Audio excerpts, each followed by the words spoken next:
Mr. President, our next question is from John. He was a Green Beret captain who was actually kicked out of the military. I think he's going to share his story with you. 1 second. Hi.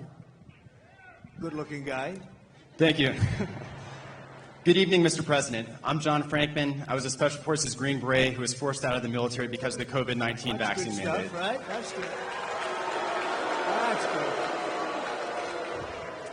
So the Biden-Harris DoD COVID-19 vaccine mandate was very damaging to the military. It forced thousands of service members out, and thousands do not want to join now. The Biden-Harris DoD has the lowest recruiting in modern history, and now they're pushing more woke training.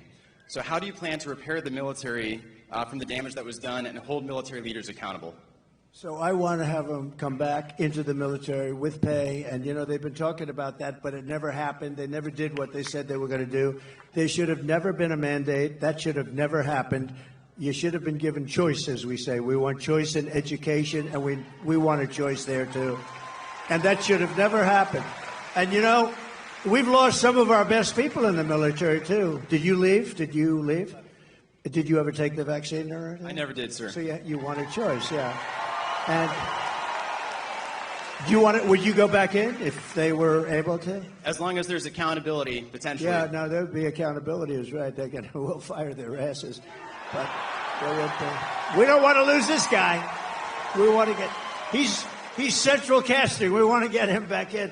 Yeah, we're going to take care of it. I hope you do come back, or I hope you do very well outside. To be honest, wherever you are, I just want you to do well.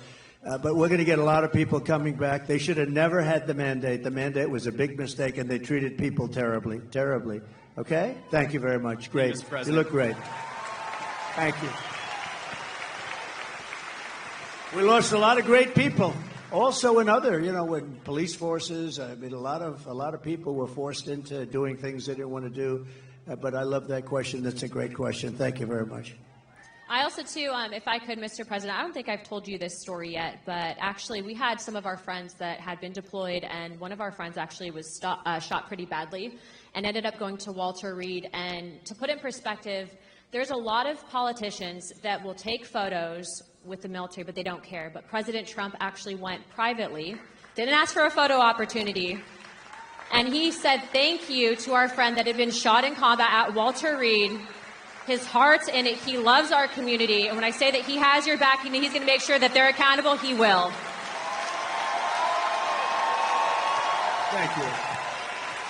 Thank you very much. And I'll tell you, we have a great military, and we really do. But Walter Reed, you mentioned the name, and that hospital was unbelievable. The doctors are unbelievable. They had a lot of problems with getting there, getting to it, managerially, getting in to see. But we had the best doctors. They could do things that nobody else could do, and they got to see some really badly hurt people.